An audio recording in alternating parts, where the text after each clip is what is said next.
बड़ी मधुर सी कथा है। एक बार गौड़ देशीय दो ब्राह्मण, एक वृद्ध था एक युवक था, तीर्थ यात्री थे दोनों, मार्ग में दोनों का मिलन हुआ। बालक बड़ा संस्कारी था, उसने देखा वृद्ध ब्राह्मण है, ब्राह्मण के संग संग हो लिया।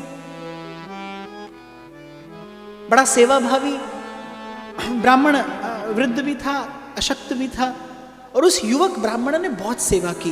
ब्राह्मण प्रसन्न हो गया, मार्ग ही में उसको वचन दे दिया कि मैं अपनी कन्या का विवाह तुमसे करूंगा, मैंने संकल्प किया और मैंने अपनी कन्या तुमको दान में दी। अब जब तीर्थ यात्रा पूरी हो गई और जब ब्राह्मण देव अपने घर पहुंचे और ब्राह्मण ने घर जाकर ऐसी ऐसी बात बताई कि मैंने तो भाई अमुक व्यक्ति को वचन दे दिया। वृंदावन तीर्थ करने के लिए गए थे, अब वृंदावन का दर्शन करके अपने देश में लौटे, मति बदली। घर वालों ने कहा कि अरे वो दीनहीन दरिद्र ब्राह्मण क्या किसी भी प्रकार से अपनी कन्या देने के योग्य है? आपने भावना में आकर, आवेश में आकर बस कह दिया। बोले ऐसे संबंध नहीं होगा।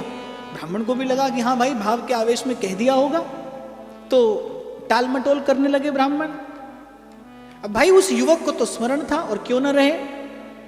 बोले महाराज आपने कहा था कि अपनी कन्या का विवाह आपसे करूंगा, आप करिए। अब ब्राह्मण देव टाल मटोल करने लगे। युवक ने कहा पंचायत बुलाओ। पंच लोग आकर बैठे तो पंच लोगों ने पूछा, बोले कि कोई साक्षी है? ब्राह्मण ने तुमको वचन दिया था, कोई साक्षी है इस बात का? साक्षी हो तो लाओ, निर्णय तुम्हारे पक्ष में कर दिया जाएगा। तो उसने कहा हाँ गोपाल जी साक्षी है। अब पंचों ने कहा बेचारा भावुक ब्राह्मण है, बोले ठीक है गोपाल जी को ले आओ, गोपाल जी आकर साक्षी दे दें तो कन्या का विवाह तुमसे करा दिया जाएगा। इस प्रकार से एक प्रकार से पक्ष जो था उसी वृद्ध ब्राह्मण के निर्णय जो था उसके पक्ष में हुआ। बोले ठीक है ले आओ गोपाल जी को। लेकिन वो युवक सबल था, संस्कारी था, ब्राह्मण संस्कारी था, सबल था, उसे भगवान पर विश्वास था, उसे भगवान पर भरोसा था। वो चल के आया उस गौड़ देश से वृंदावन और श्री गोपाल जी से कहा, बोले प्रभु आपकी साक्षी में उस ब्राह्मण ने हमें वचन दिया था। भगवान ने कहा हाँ दिया था। तो बोले अब आप चलिए और वहां पंच लोग कह रहे हैं कि लेके आओ तुम्हारे साक्षी को, गोपाल जी को लिवा लाओ, गोपाल जी कह देंगे तो विवाह हो जाएगा। तो भगवान ने कहा प्रतिमा चलती तो है नहीं। भगवान ने कहा बोले प्रतिमा चलती नहीं है। तो उसने कहा बोल सकती है तो चल भी सकती है। बोले बोल सकती है तो चल क्यों नहीं सकती, चलने में क्या झंझट है? बोले आप मुझसे बोल सकते हैं तो अब आप चलिए। भक्त के भोले भाव पर भगवान रीझ गए।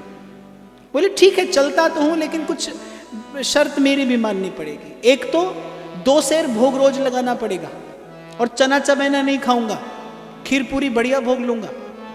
और दूसरा चलूंगा जिस विश्वास से, तुम्हारे जिस विश्वास पर रीझ कर मैं चलने के लिए तत्पर हुआ हूं, तुम्हारा वो विश्वास अंत तक बना रहे, पीछे मुड़कर देखना ना कि मैं आ रहा हूं या नहीं। तो भगवान ने कहा जिस विश्वास से प्रसन्न होकर मैंने तुम्हें वचन दिया है चलने का, वो विश्वास बना रहे अंत में, अन्यथा जहां तुमने पीछे मुड़कर देखा मैं वहीं पर रुक जाऊंगा, बस उससे आगे नहीं चलूंगा। यात्रा वृंदावन से आरंभ हो गई। चला ब्राह्मण तो कहा कि प्रभु आप मेरे पीछे आ रहे हैं, कुछ विश्वास तो मुझे भी हो, मैं कैसे मान लूं? मैं यहां से चल दूं और आप पीछे से आए नहीं तो मुझे तो फिर आना पड़ेगा, और आपके चक्कर में मैं बूढ़ा हो गया तो ब्याह किसका होगा? तो आप कोई व्यवस्था करिए जिससे मुझे भरोसा होता रहे कि आप मेरे पीछे पीछे चलकर आ रहे हैं। श्री ठाकुर जी ने कहा ठीक है, तुम जब तक चलोगे हमारे नूपुर की ध्वनि तुम्हारे कान में पड़ती रहेगी। आगे आगे भक्त, पीछे पीछे भगवान।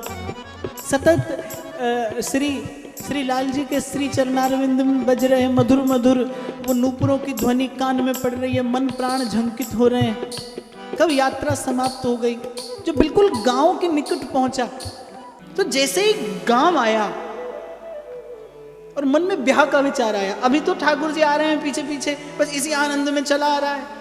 अब जैसे ही गांव आया ब्याह का विचार आया। बोले कहीं फिर से फजीता ना हो जाए, पंचों के सामने क्या मुख लेकर जाऊंगा? मैंने तो कहा लेकर आता हूं गोपाल जी को। बोले कहीं फिर से फजीता ना हो जाए। तो कहा एक बार थोड़ा सा तिरछी नजर से देख लूं, आ रहे हैं ना, बस इतना देख लूं। बोले आ रहे हैं ना? बस जैसे इतना देखा श्री ठाकुर जी ने कहा भला हुआ। बोले अब हम और आगे नहीं जाएंगे। चरणों से लिपट गया, बोले प्रभु ऐसा मत करिए, आप द्वार तक आ गए। बोले हम द्वार तक आ गए और तुम संसार तक आ गए। तो भगवान ने कृपा की, बोले अच्छा ठीक है, पंचों को यहीं ले आओ, पर हम अपने वचन से टरेंगे नहीं। तुम टरे पर हम नहीं टरेंगे। हमने तुम्हें कहा था जिस घड़ी पीछे मुड़ के देखोगे बस मैं उससे आगे नहीं बढ़ूंगा। तो भगवान ने कहा ठीक है, अब हम तो आगे नहीं बढ़ेंगे, तुम ले आओ। ब्राह्मण गया, पंचों से कहा, बोले गोपाल जी आ तो गए लेकिन ग्राम के बाहर ही रुके, भीतर नहीं आ रहे, तो आप लोग चलिए।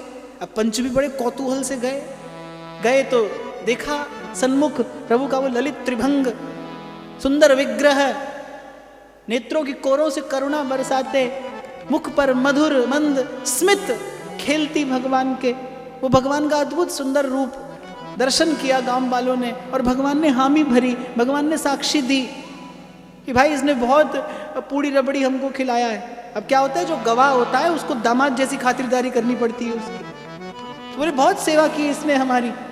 तो बोले ये जो कहता है बिल्कुल सत्य कहता है। भगवान ने साक्षी दी आकर। आज भी साक्षी गोपाल जी का मंदिर प्रसिद्ध है। आप कभी श्री जगन्नाथपुरी जाओ दर्शन करने, तो वहां मंदिर है श्री साक्षी गोपाल जी का। इसी भाव से भगवान विराजमान हुए कि भक्त के लिए अपना मान टले टल जा, भक्त का मानना टलते देखा, प्रबल प्रेम के पाले पड़कर प्रभु को नियम बदलते देखा, प्रबल प्रेम।